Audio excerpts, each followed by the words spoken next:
कुमार, कभी उन्होंने नरेंद्र मोदी के बारे में ऐसा भी कहा होगा, ये सोचना भी फिलहाल मुश्किल लगता है, लेकिन कहा है जनाब, रिकॉर्ड पर है, बकायदा रिकॉर्डेड है, बकायदा सोशल नेटवर्किंग साइट पर उपलब्ध है। और अब इंडिया न्यूज आपके सामने ये खुलासा करने जा रहा है कि 13 दिसंबर 2003 को नीतीश कुमार ने कहा था कि दंगे भूल जाएं।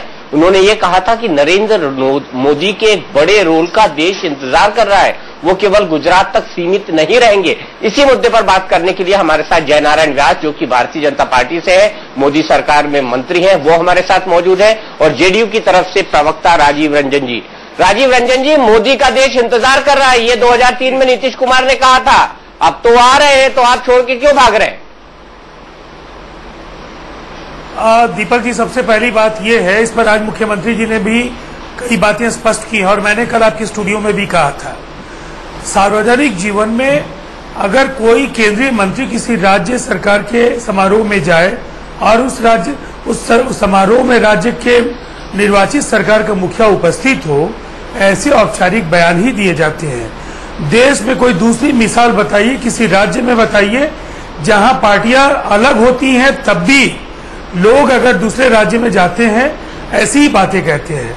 हम उनके भाषण के पहले गुजरात के चुनाव में, जिसमें उनकी सरकार बनी थी, हमने अपने उम्मीदवार लड़ाए, और इस भाषण के बाद जब अगली बार वो चुनाव लड़े तब भी हमने उम्मीदवार लड़ाए, और अभी ताजा जो आप चुनाव देखे हैं इसमें भी जनता दल यूनाइटेड ने अपने उम्मीदवार वहां लड़ाया, और ये उम्मीदवार जो लड़े वहां भाजपा पार्टी के राष्ट्रीय नेताओं ने अभियान चलाया। हमारी सरकार के पिछली बार भी कई मंत्री गए, इस बार भी मंत्री गए, और उन्होंने, शरद यादव जी ने भी पिछली बार भी मेहनत किया, इस बार भी वो गए। हमारा ये कहना है कि लोकतंत्र में आप अगर विरोध दर्ज करते हैं तो प्रक्रिया में भाग लेकर के, आप चुनाव से बड़ा महापर्व लोकतंत्र का नहीं होता है। आप साथ हैं या खिलाफ हैं, दो स्थितियां राजनीति में होती है, और हमने हर बार भाषण दे रहे हैं राजीव रंजन जी, सीधे करिए ना कि मोदी की तारीफ करना प्रोटोकॉल में जरूरी नहीं है। कोई भी प्रोटोकॉल ये नहीं कहता कि आप आउट ऑफ द वे जाकर मुख्यमंत्री की तारीफ करें। वो एक रेल मंत्रालय का फंक्शन था, वो रेल की बात करते, गुजरात में रेल की तरक्की की बात करते, लेकिन उनको ये कहने की क्या जरूरत थी कि नरेंद्र मोदी का दिल्ली इंतजार कर रहा है? मैं इसे जरूरी नहीं कहता हूं, मैं इसे असामान्य भी नहीं मानता हूं, ये महज औपचारिकता है। और जो लोग सार्वजनिक जीवन में शिष्टाचार को राजनीतिक नजरिए से भुनाने की कोशिश कर रहे हैं, ये पूरी तरह से बैंकरप्सी है सोच की। आप एक तरफ आप ऐसा पाखंड क्यों कर रहे हैं कि आपने नेशनल एजेंडा ऑन गवर्नेंस से पार्टी को भटका दिया, देश पर एक व्यक्ति की चौधराहट सौंपने के लिए जनता की आकांक्षाओं से छल किया, जो देश के सामने सवाल। अरे उसी व्यक्ति के लिए तो नीतीश कुमार बोल रहे हैं 10 साल पहले कि देश आपका इंतजार कर रहा है। राजीव रंजन जी, ये तो सुन लीजिए, मैंने आपको 10 साल पहले की नीतीश कुमार की बात आज बीजेपी ने सुन ली, स्टूडियो के बस देश में ले आए उनको। दीपक, ये लगातार उनके वीडियो जो अपलोड कराए गए और जिस तरह से देश के अलग अलग चैनलों पर ये दिखाए जा रहे हैं, मुझे अफसोस भी है। और अगर लगता है कि नीतीश कुमार जी के जाने से इतने दुखी हैं, वो बार बार साबित करने की कोशिश कर रहे हैं कि हमारे रिश्ते कितने गहरे थे, तो देश को बचाने के लिए नीतीश कुमार जी को रोकना चाहिए था, हमारे दल को रोकना चाहिए था। बस हम इतना चाहते थे कि व्यक्ति केंद्रित राजनीति फोन नहीं किया, राजनाथ सिंह ने फोन किया, आडवाणी ने फोन किया, नितिन गडकरी मिलने गए, किसने फोन नहीं किया आपको? आप तो मन बना के बैठे हुए थे राजीव रंजन जी, सबको मालूम है जन्नत की हकीकत क्या है। ये जो आप भी जानते हैं, जो लोग फोन कर रहे थे, भारतीय जनता पार्टी की जो आज के जो हालात हैं उसमें वो खुद हाशिए पर बैठे लोग हैं, और जिस तरह से बाहरी दबाव में भारतीय जनता पार्टी का पूरा कार्यक्रम हाशिए पर बैठे, जिस तरह से एक न्यूनतम सहमति के एजेंडे से पार्टी भटक करके व्यक्ति आधारित राजनीति की तरफ मजबूर हो गई। हमारी पार्टी के पास सांप्रदायिक सद्भावना, धर्मनिरपेक्षता और जो सवाल थे वो ज्यादा अहम थे। इसलिए गठबंधन से हटने के सिवाय, गठबंधन छोड़ने के सिवाय हमारे पास कोई विकल्प नहीं था, इसलिए कि ये साझी विरासत का सवाल था, इस देश की गंगा जमनी संस्कृति का सवाल था। 2003 में वही बात मोदी जी के सामने नीतीश कुमार जी को क्यों याद नहीं रही, इसी सवाल को मैं उठा रहा हूं। और इसी भाषण में नीतीश कुमार जी ने यह भी कहा है कि गुजरात के दंगे एक बदनुमा दाग है और लोगों को उसको भूल जाना चाहिए। जयनारायण व्यास जी ये भी कहा ना एक भाषण में। देखिए दीपक जी, मैं दो चीजें कहना चाहूंगा। एक तो जो मुद्दे जो कहे राजीव रंजन जी ने, मैं उसके साथ जोड़ के ही मेरी बात रखना चाहता हूं। उन्होंने कहा कि जब किसी भी केंद्रीय मंत्री कोई भी मौके पे कहीं जाते हैं, किसी भी राज्य में जाते हैं, तब एक औपचारिकता है कि वो राज्य के मुख्यमंत्री के बारे में और उसके कार्य के बारे में अच्छी बातें कही जाती है। अच्छा, तो अब आप ये इतना क्यों धांधली कर रहे हो? जब किसी भी पक्ष की, किसी भी पार्टी की राष्ट्रीय कार्यकारिणी मिलती है, राष्ट्रीय कार्यकारिणी में किसी को पूरे देश में कैंपेन की जिम्मेवारी सौंपी जाती है और उसके बाद एक प्रक्रिया के तहत जब स्टेज फंक्शन होता है, आम सभा होती है, तब अगर ये कहा जाए कि नरेंद्र भाई आगे बढ़ के ये करेंगे या वो करेंगे, तो आप उसमें आप अपना तर्क नहीं लगाएंगे। यही तर्क आप वहां लगा लीजिए, तो आप ताजपोशी की जो बात कहते हैं वो ताजपोशी की बात खरी नहीं उतरती। आप एक ही तर्क को एक जगह पे लगाएंगे, दूसरी जगह पे दूसरा तर्क लगाए, वो तो हो नहीं सकता।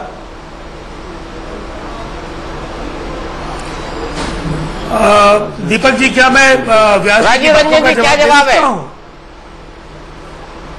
जवाब यही है, व्यास जी एक शालीन व्यक्ति हैं, उन्होंने अपने तरीके से बात रखी, लेकिन नेशनल वर्किंग कमेटी के प्रेसिडेंशियल एड्रेस में राजनाथ सिंह ने उन्हें पार्टी की कमान नहीं, देश की कमान सौंपने की बात कही। मैं बस इतना कहना चाहता हूं, एक राजनीतिक कहाँ बोला भैया? हमारा लोकतंत्र प्रेसिडेंशियल एड्रेस तो पहले दिन हो गया था के संसद। अरे राजीव रंजन जी आप एक अच्छे प्रवक्ता हैं, एक मिनट आपको रोकना चाहूंगा, एक मिनट आपको रोकना चाहूंगा राजीव रंजन जी।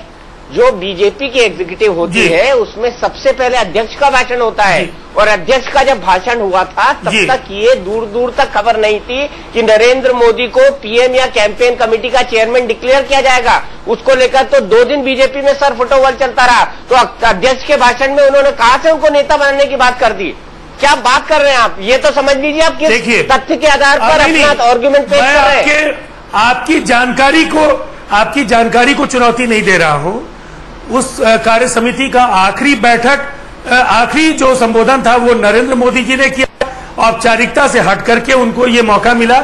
उसके पहले का संबोधन राजनाथ सिंह जी का था, जो 3 दिवसीय कार्य समिति की बैठक का आखिरी अध्यक्षीय संबोधन था। उस संबोधन में उन्होंने कहा, पार्टी की कमान नहीं नरेंद्र भाई मोदी जी, आप देश की कमान हम सौंप रहे हैं। और मैं एक बात आपको कहना चाहूंगा, जो संदेश है उसको पार्टी पढ़ रही थी। हमने अपनी कार्य समिति, अपने राष्ट्रीय परिषद के प्रस्ताव के जरिए जो उन्हें संदेश दिए, वो पूरे देश में हमारी पार्टी के जो शीर्ष नीति निर्धारक इकाई की जो भावना थी उसको हमने उनको अवगत कराया था। उसके जवाब में लगातार असमंजस के सिवाय उस पार्टी ने हम लोगों को कुछ नहीं दिया। मैं एक बात जरूर कहना चाहूंगा, आज केवल एक बात ऑन रिकॉर्ड ये कह सकते हैं, हम तो निकल गए, देश की कई सेक्युलर पार्टियां उनके साथ जा सकती हैं। वो घोषणा करे कि नरेंद्र मोदी उनके नेता नहीं, वो कतई भारत के प्रधानमंत्री पद के दावेदार नहीं है, हम तो तब भी नहीं लौटेंगे कि कई सेक्युलर पार्टी उनके साथ जा सकते हैं जो कांग्रेस के खिलाफ हैं। मैं जानता हूं ये हिपोक्रेसी है, इस पाखंड से उबरने की जरूरत है भारतीय जनता पार्टी को, लक्ष्यदार बातों के जरिए और बार बार इस तरह के वीडियो जारी करके वो देश को क्यों गुमराह करना चाहते हैं? व्यास जी से इसका जवाब ले लेते हैं। को रोकना चाहते थे जी। राजीव रंजन जी आप जब बताइए, हवाला देके बात कर रहे हैं, राजीव रंजन जी जब आप अध्यक्ष जी का हवाला देके बात कर रहे हैं, तब में यही चैनल को, न्यूज एक्स को, उन्होंने 2 दिन के बाद ही अपना पदभार ग्रहण करने के बाद जो इंटरव्यू दिया था उसमें ऑन रिकॉर्ड बात कही है कि हमारा प्राइम मिनिस्टरियल कैंडिडेट कोई होगा या नहीं होगा, और अगर होगा तो कौन होगा, ये निर्णय तय करने का अधिकार न तो अध्यक्ष जी को है न कोई और व्यक्ति को है।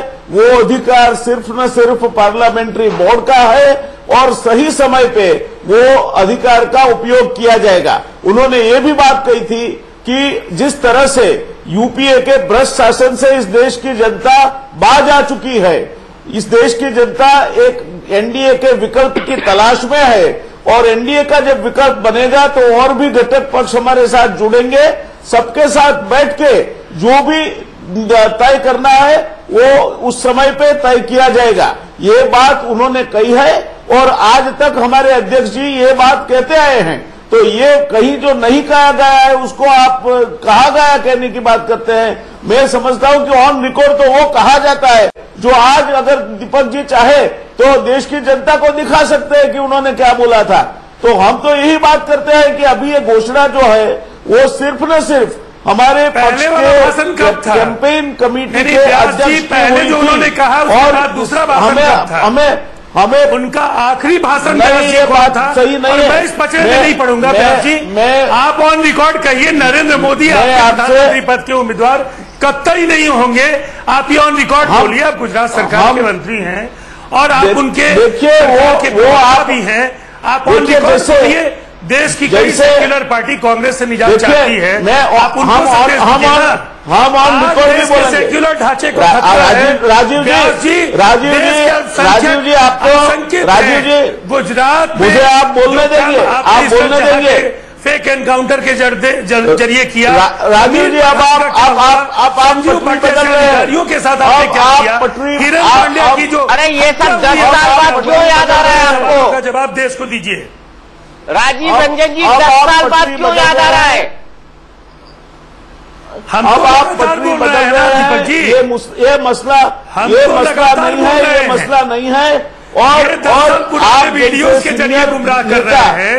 नरेंद्र मोदी विवादित मुद्दा है जनता दल यूनाइटेड के लिए, ये तो पूरा देश जानता है। जनता दल यूनाइटेड ने बगैर पाखंड के बार बार कहा कि गठबंधन के 3 विवादित मुद्दे कौन से हैं वो जानता है देश। चौथे विवादित मुद्दे को भी देश जानता है, वो नरेंद्र मोदी हैं।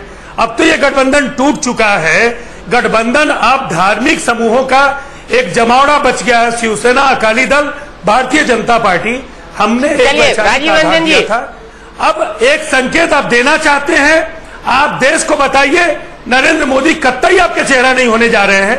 दूसरे सेक्युलर पार्टियों को तो कम से कम मौका दीजिए। जब 24 दल के जरिए आप देश पर आए थे शासन करने के लिए और आज घट के 4 थे, आज 3 हो गए, आप कैसे, कोई पार्टी कह सकती है कि 272 सीटें वो ले आएंगे?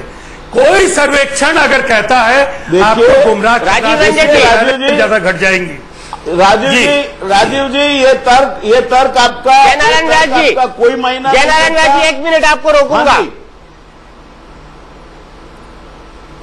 1 मिनट आपको रोकूंगा क्योंकि मेरे पास अब नीतीश कुमार जी की वो पूरा स्टेटमेंट है जिसमें उन्होंने लोगों से अपील की थी गुजरात दंगों को भूल जाए। उसके बाद मैं आपको बताऊंगा कि भारत सरकार के प्रोटोकॉल के नियम क्या कहते हैं। क्या नीतीश कुमार के लिए जरूरी था कि वो ये बात कहें कि गुजरात दंगों को भूल जाए क्योंकि वो बदनुमा धब्बा थे? राजीव रंजन जी इस बात को सुन के भड़क उठेंगे, इससे पलटेंगे भी, लेकिन सुन लेते हैं कि इनके परम आदरणीय नेता नीतीश कुमार ने 13 दिसंबर 2003 को क्या कहा था। वैसे मुझको पूरी उम्मीद है बहुत दिन गुजरात के दायरे में सिमट कर नरेंद्र भाई नहीं रहेंगे, देश को इनकी सेवाएं मिलेंगी।